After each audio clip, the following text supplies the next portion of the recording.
حاضرة معنا كما قلت لكم السيدة سيسيل كوبري اللي هي المسؤولة على عمليات لايف دي لاجونس فرانسيز دو ديفلوبمون في المنطقة في شمال افريقيا. Bonjour, bienvenue à vous en Tunisie.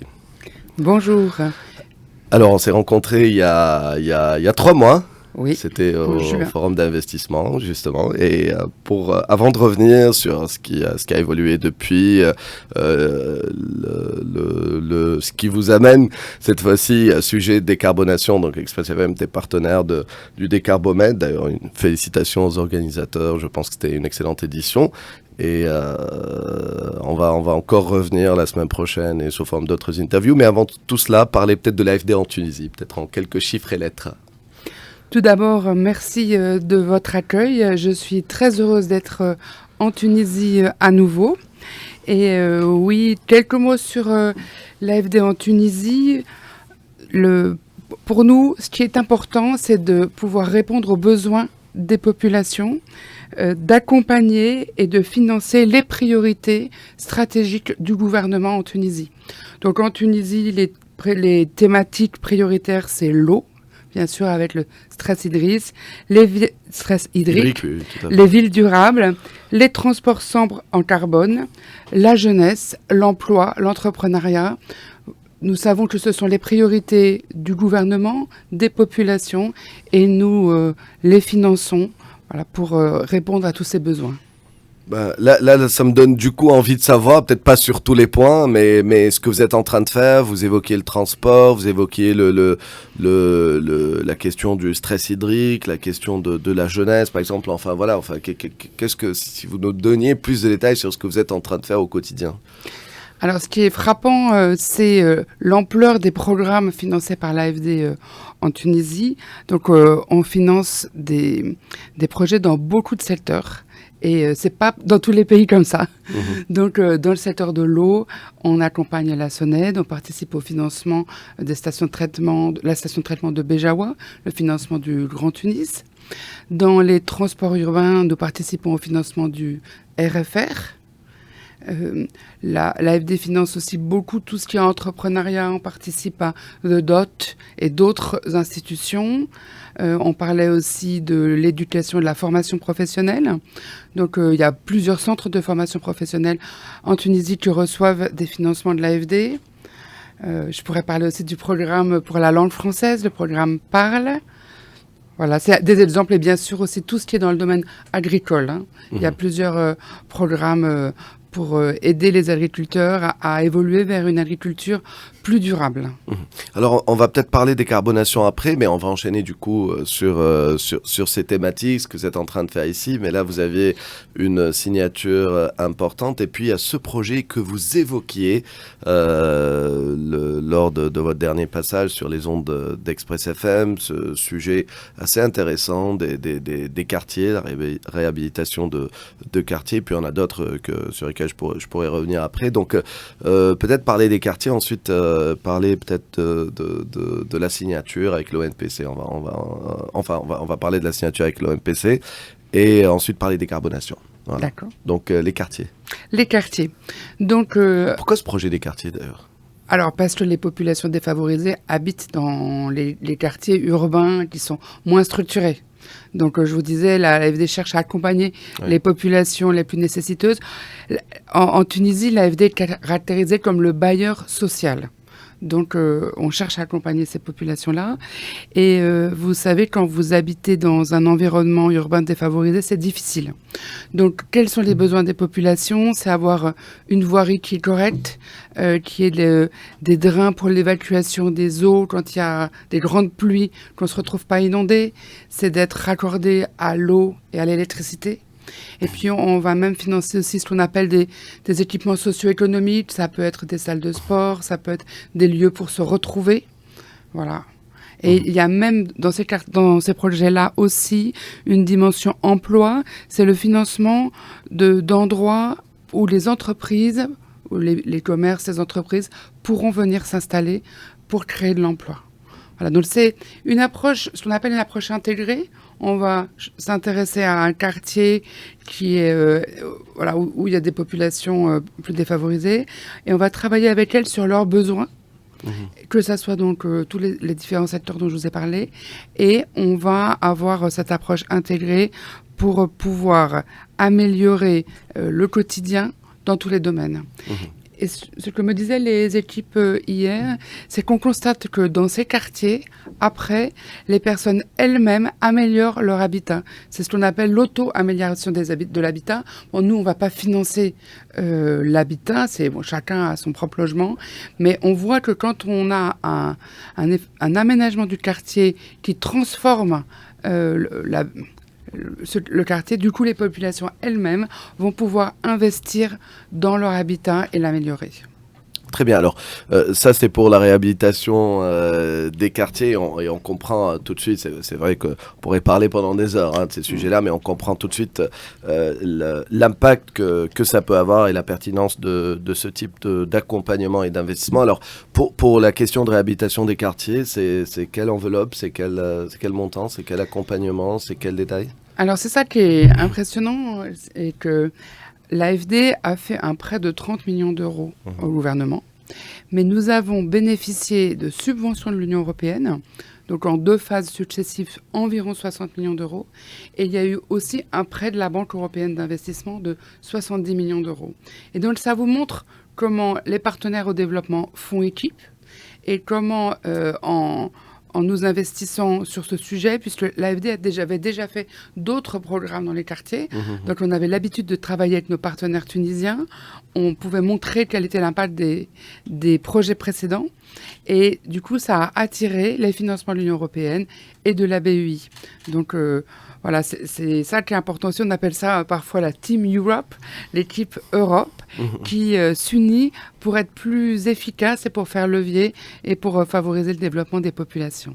Alors, la signature avec l'OMPC, est-ce que ça a un lien avec tout ça? Et justement, franchement, je n'ai pas de détails sur ce que contient ce partenariat, cet accord, cet MOU. Enfin, je sais pas exactement. Et je suis curieux de voir ce qui pourrait être fait, financé, accompagné par l'AFD avec l'OMPC. Le lien, c'est vraiment toujours, je vais un peu répéter à chaque fois, mais le besoin des populations. L'OMPC, donc la protection civile. Voilà, voilà, l'Office national de protection civile. Alors, vous savez, j'aime bien rappeler que les Tunisiens, les Français, nous avons la Méditerranée en partage. On sait que la zone méditerranéenne, c'est une des zones où le changement climatique est le plus important. Globalement, la température augmente 2 fois plus vite que dans le reste du monde. Et ça se traduit par une augmentation des catastrophes naturelles, que ce soit les feux de forêt ou les inondations. Et ça, on a ça chez vous, chez nous et dans tous les pays de la Méditerranée. Et donc, on se rend compte à chaque fois qu'il y a des événements extrêmes, qu'il y a une solidarité entre nous, et donc ça s'appelle l'ONPC, la protection civile ici, les pompiers en France. Nous avons l'habitude de travailler ensemble pour lutter quand il y a de telles catastrophes. Et de ce travail en commun, de cette rencontre entre les personnes, est né le désir d'aider l'ONPC à être plus efficace. Et l'ONPC avait besoin de moyens pour être plus efficace. Donc un siège, un système d'alerte, accompagner les équipes spéciales. Donc c'est vraiment donner les moyens à l'ONPC d'être plus réactive, de pouvoir intervenir plus rapidement lorsqu'on a une catastrophe qui survient. Alors, si vous permettez, on va marquer une courte pause. فاصل قصير راجعين باش نحكيو على القطاع الخاص باش نحكيو على الشراكة بين القطاع العام والقطاع الخاص. On va parler PPP, on va parler secteur privé, on va parler décarbonation. موضوع حكينا عليه البارح في برنامج كوماغ والبارح في برنامجكم اكسبريسو مازال باش نرجعوا عليه. هذه الكل نمشيو بعد فاصل قصير tout de suite في برنامجكم اكسبريسو. نذكركم غدوة اكسبريسو مباشر من الفوروم دو لوفيسين، الحدث اللي يجمع اكثر من 4000 شخص توكا عملناه البروفيسيونيل باش يكون هذا بالتعاون مع BYD مع SVR. توا غدوه يكونوا في قلب الحدث ودوتر بارتنير بالطبيعه في لو فوروم دو لوفيسين. فاصل راجعين.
دونك باش نواصلوا حكينا معاه على عملياتهم في تونس، على شو اللي قاعدين يعملوا، شو اللي يخدموا عليه، حكينا على موضوع لي كارتير، حكينا على لاكور الاخر مع الحمايه المدنيه. حبيت نحكي ديكاربوناسيون، حبيت نحكي دور القطاع الخاص ايضا في الديكاربوناسيون وموضوع لي بي بي بي. Alors on va parler décarbonation et puis tel que je le perçois le sujet avec vous, hein, parce qu'on l'aborde différemment avec différents interlocuteurs, et donc je le vois m'amener vers la question du secteur privé, parce que j'aimerais bien aussi avoir votre avis. Vous avez vu pas mal de choses se faire sur la région, et donc le rôle que peut jouer le secteur privé dans cette décarbonation, et puis peut-être sur les questions de PPP. Alors la décarbonation, que fait l'AFD sur ce sujet ?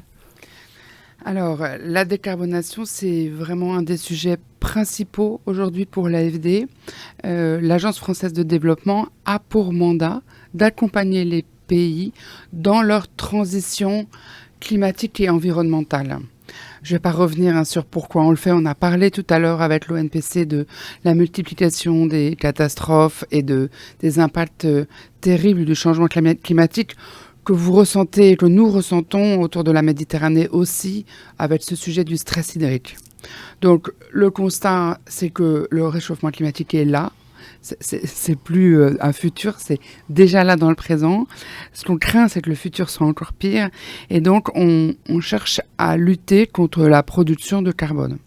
Alors, dans nos pays, en France comme en Tunisie, la principale source d'émissions de carbone, c'est l'énergie électrique. Alors, en Tunisie particulièrement, puisque la production d'énergie, elle provient principalement de ce qu'on appelle de sources carbonées, donc de centrales à gaz, et je crois pour 90% du mix énergétique tunisien. Alors, comment on peut diminuer cette proportion ? L'objectif, c'est de mettre en place de la production d'énergie à partir du renouvelable. Le renouvelable, c'est l'énergie solaire, donc le photovoltaïque, l'énergie éolienne et l'hydraulique. Et alors, ça tombe bien, en Tunisie, il y a beaucoup de soleil et il y a aussi du vent. Et vous avez des espaces pour implanter ces panneaux photovoltaïques. Donc la Tunisie est vraiment un endroit privilégié, comme le reste de l'Afrique du Nord, pour pouvoir construire des installations d'énergie renouvelable, solaire ou éolien. D'accord. Alors, ça, on en est super conscient. Alors, il y a des efforts qui se font, il y a des objectifs très important, ambitieux. On a réalisé une partie, mais le plus gros reste à faire. Alors, vous voyez jouer un rôle sur ça, sur l'accompagnement, financement. Enfin, il y a la particularité, c'est une agence de développement, comme elle porte bien son nom, Agence française de développement. Est-ce que vous avez un rôle à jouer sur ces questions-là de financement, d'accompagnement de la Tunisie dans ses investissements dans le renouvelable ? Oui, bien sûr, hein, je vous disais, pour nous, c'est quelque chose de clé. Alors, le groupe Agence française de développement est constitué, en fait, de 3 entités. Et il y a une entité qui s'appelle Proparco, qui est chargée du financement du secteur privé. Et donc, nous avons eu le plaisir, le jeudi 19 septembre, de participer à l'événement de pose de la première pierre de la ferme solaire. Il y a 2 fermes solaires, Sidi Bouzid et Tozeur, où on a posé les premières pierres et elles devraient être construites dans 1 an. Et ce sont 2 installations de 60 MW chacune et qui font l'objet de financement de Proparco pour ces deux équipements. Donc là aussi, on est en partenariat avec d'autres bailleurs de fonds. Il y a la BERD, voilà. Et c'est vraiment un projet qui nous tenait à cœur. Ce sont les premières installations solaires en Tunisie de cette envergure. Et c'est donc financé, comme vous le disiez, en partenariat avec le secteur privé, avec un investisseur scandinave, Scatec, qui vient investir de l'argent ici. Et il y a un financement japonais aussi. C'est toute une construction pour pouvoir ça, produire. Ça, c'est plus Team Europe, c'est Team Global. Exactement. D'accord. Et donc, ils viennent pour investir, vous dites, Oui. donc, ensemble. D'accord, Ouais. très bien. Et c'est la première pierre, donc espérons que les projets aboutissent assez rapidement, bien évidemment, et que tout se passe très bien et que ça démarre et que ça produise. Les objectifs sont importants, on les a évoqués, réévoqués donc, dans notre couverture des Carbomèdes. Alors, d'une manière générale, de là, j'aimerais bien aller sur des questions de PPP, justement. Alors, aujourd'hui, comment vous voyez en plus le rôle du secteur privé dans cette décarbonation? Il faut qu'ils aient des investissements. Est-ce que l'AFD peut jouer un rôle? Parce que là, on a parlé public, mais est-ce qu'elle peut jouer un rôle avec le privé? Là, c'est via peut-être Proparco, via, enfin voilà. Et aussi, donc, le rôle des PPP dans tout ça. Voilà, alors Proparco, c'est notre filiale secteur privé. Tout à fait. Donc c'est du privé, au capital de Proparco, on a des investisseurs privés. Bon, c'est une filiale, donc il y a c'est un peu la SFI avec la Banque Exactement. mondiale, ou voilà, c'est juste pour décrypter. C'est la petite SFI française. Voilà. Bon, c'est avec pas mal de budget et une belle force de frappe quand même en matière d'investissement, oui. Donc Proparco, c'est le financement du secteur privé. Mais pourquoi est-ce que Stratec et les privés viennent investir dans ce dossier? Parce que derrière, il y a une volonté publique que nous accompagnons également. Donc d'abord, c'est l'État qui peut prendre les dispositions en termes réglementaires pour permettre l'investissement des privés. Et c'est l'État qui va planifier le développement de son secteur électrique.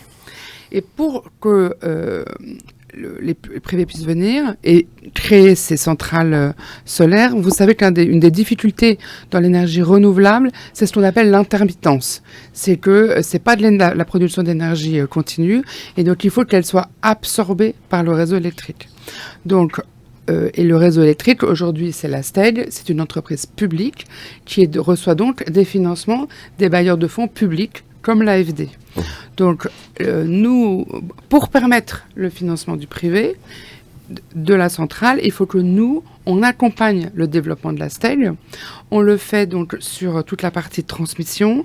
On le fait pour qu'ils puissent améliorer ce qu'on appelle le dispatch. Et j'ai rencontré au forum le directeur général de la STEG qui me parlait de tous les efforts qu'ils font sur le réseau. Et grâce au financement de l'AFD, ils peuvent mettre en place ce qu'on appelle le Smart Grid. Grid, c'est le réseau. Smart intelligent, c'est des systèmes électroniques pour améliorer le fonctionnement du réseau. Et après, on va jusqu'au client et on met en place ce qu'on appelle des Smart Meters, donc des compteurs. En français, pardon, des compteurs intelligents. Donc ça va aussi permettre d'optimiser le fonctionnement du système électrique. Pas mal de questions d'auditeurs, on va y arriver dans quelques instants, on va essayer d'en prendre une ou deux, mais juste avant, je voulais revenir vers vous avec de par votre carrière, de votre expérience et surtout votre poste actuel où vous couvrez toute une région. Alors, quelles sont les bonnes pratiques justement en matière de PPP, également sur ces questions de décarbonation et de transition énergétique? Voilà, vous couvrez une bonne partie du sud de la Méditerranée quand même. Alors, pourquoi on cherche à mettre en place ces partenariats publics-privés? C'est pas idéologique. En fait, c'est pour être plus efficace. Puisque face à l'ampleur du réchauffement climatique, on a besoin d'énormément d'investissements. C'est ça la difficulté. C'est que ça coûte beaucoup d'argent et que les États ne peuvent pas eux-mêmes tout financer. Donc c'est pour ça qu'on fait appel au privé. Juste une petite question, mais même avec tout ce qu'on est en train de taxer les pollueurs, etc., c'est toujours pas, enfin, d'une manière générale, il faut encore plus de mains, parce qu'on a l'impression parfois de dire, par exemple, pour la Tunisie, peut-être parce que c'est un pays beaucoup moins pollueur que d'autres, enfin voilà, on se dit, il y a énormément d'argent, mais il faut qu'on sache aller le chercher en installant des projets, etc. On a l'impression parfois qu'il y a une abondance de fonds qui financeraient du green, quoi. En fait, la difficulté, c'est l'écart entre l'investissement et les dépenses courantes des États. Alors, je ne suis pas une spécialiste du budget de l'État tunisien, mais on voit bien les difficultés du budget français. C'est que la plupart des États dépensent surtout pour les dépenses courantes. Oui. Payer les fonctionnaires, payer tous les services sociaux. Enfin, et l'État a toujours du mal à investir. Je parle même du secteur privé, ma question. Donc, parce que là, on voit des fonds, on voit la CDC en Tunisie qui parle de green bonds, etc. Enfin, qui a beaucoup de mécanismes aujourd'hui avec lesquels on peut capter plus de financement, mais j'ai l'impression aussi que dans le pipe, il n'y a peut-être pas assez de projets. Enfin voilà, il faut qu'à certains moments, qu'on en fasse plus, qu'il y ait plus de projets peut-être. Alors c'est pour ça que je parle du côté du D de développement de l'AFD, enfin accompagner sur développer plus de projets, et je pense que... Non mais vous avez tout à fait raison. En fait, le premier sujet, c'est d'avoir ces projets. Et... donc c'est pour ça que je vous disais que la première chose, c'est d'avoir une politique publique, c'est d'avoir un État qui va réfléchir en faisant sa projection dans le futur, augmentation de la consommation, et pour voir quels sont les projets qui permettent de faire face à ces augmentations. Donc c'est un peu, excusez-moi du mot, la planification, c'est un mot à l'ancienne, mais c'est vraiment important qu'on sache vers quoi on se dirige. Et donc, vous savez qu'il y a les fameuses COP, qui s'organisent tous les ans. Et donc, au COP, les États prennent des engagements sur la diminution des émissions de carbone. Donc, l'AFD accompagne les différents États dans ces prévisions sur l'énergie. Et une fois qu'on a fait cette planification, ces prévisions, il faut passer à la planification. Quels sont les différents projets qu'on peut mettre en œuvre? Donc là, je vous ai parlé de Sidi Bouzid et Tozeur, mais je sais qu'il y a d'autres sites qui ont été identifiés et il y a d'autres projets qui sont financés par d'autres bailleurs de fonds. Et ça, c'est vrai qu'il n'y a que l'État qui peut faire ça, les services de l'État. Donc, il y a la planification technique et puis il y a, quand je vous disais, l'environnement institutionnel et réglementaire, c'est quels sont les accords qui sont passés avec les privés.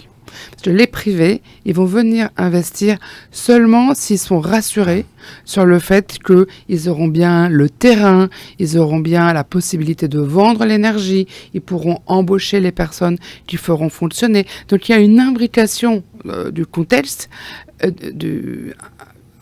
dans le contexte du pays, qui fera que les acteurs privés vont venir investir. Et oui, c'est vrai que ça peut paraître des sommes importantes, mais pour l'instant, en Tunisie, Sidi Bouzid et Tozeur, je le disais, ce sont les 2 premières réalisations. Donc, on parle souvent de beaucoup de choses, mais ce qui compte, c'est ce qu'on arrive à faire sur le terrain. C'est ça. Et j'espère... J'ai pas l'impression qu'on a eu du mal à trouver financement pour ça, ou trouver investisseurs pour ça, ou pour d'autres projets. Moi, j'y crois. Je crois qu'aujourd'hui, c'est peut-être pas un problème de financement. Il faut que plutôt qu'on lance des projets privés, publics, et Madame la ministre, dans une interview exclusive avant-hier dans cette même émission à la même heure, elle a annoncé justement ce plan, elle a annoncé ses ambitions, elle a annoncé comment ils veulent les atteindre. Donc ça va investir. Voilà. Et je voulais aussi, c'est pour ça que je posais la question tout à l'heure du rôle que vous voyez pour le secteur privé dans tout ça, et de l'AFD également, parce que je profite de vous avoir ce matin avec votre équipe. Alors on a beaucoup parlé d'énergie électrique, mais je pense que notre rôle va au-delà. Donc parce que diminuer la production de carbone, ça veut dire aussi faire des économies d'énergie ou avoir des modalités qui vont être moins consommatrices d'énergie. Donc tout à l'heure, vous me demandiez dans quel domaine intervient l'AFD. Je vous ai parlé aussi du transport. Donc, on sait que le transport, la voiture individuelle est particulièrement émissive. Donc, dans tous les pays, l'AFD accorde beaucoup d'attention au financement du transport public. Parce qu'on est là aussi sur des grandes infrastructures.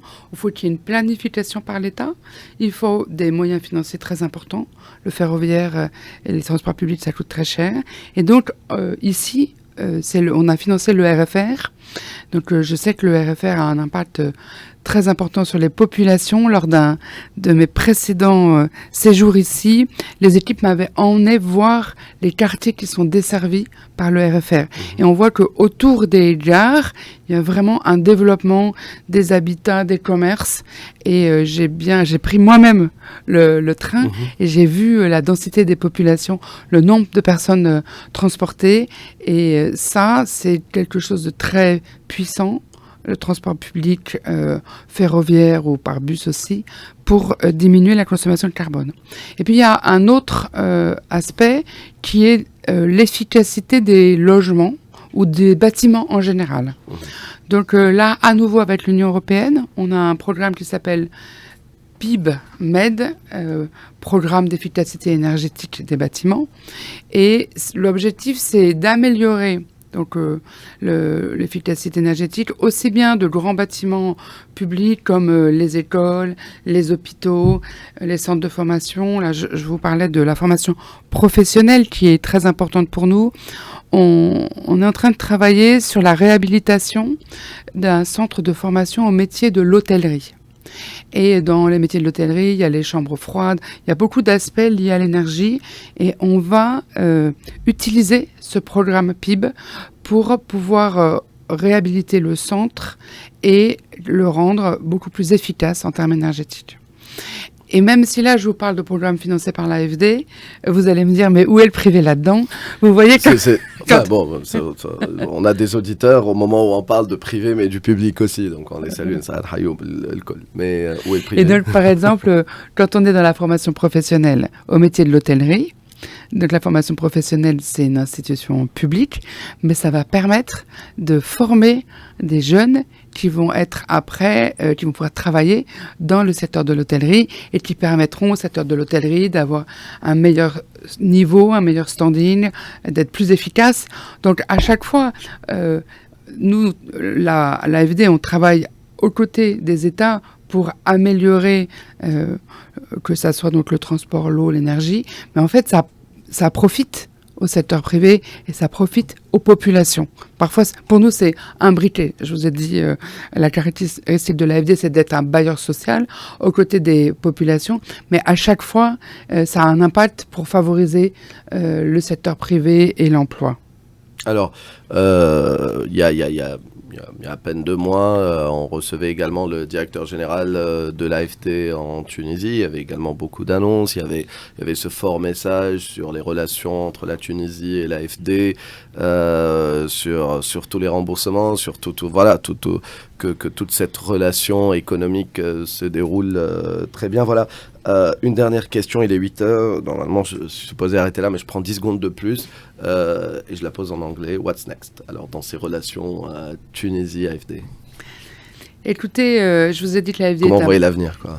L'avenir, c'est qu'on va continuer à être présent aux côtés de la Tunisie, son gouvernement, sa population. Je vous ai dit, l'AFD, c'est un bailleur social en Tunisie. L'AFD, c'est un bailleur qui intervient dans énormément de domaines et c'est aussi un bailleur qui a un ancrage historique. Donc, l'AFD a fêté, il y a 2 ans, ses 30 ans en Tunisie. En 30 ans, on a financé 4 milliards d'euros, 200 projets. Et donc, vous voyez qu'on n'a pas commencé hier et on ne s'arrêtera pas demain.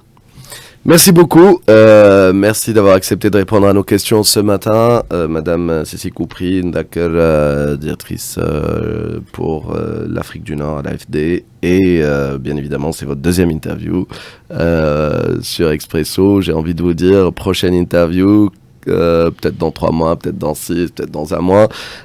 D'ici là, s'il y a une question avec laquelle je commencerai la prochaine interview, ça serait laquelle?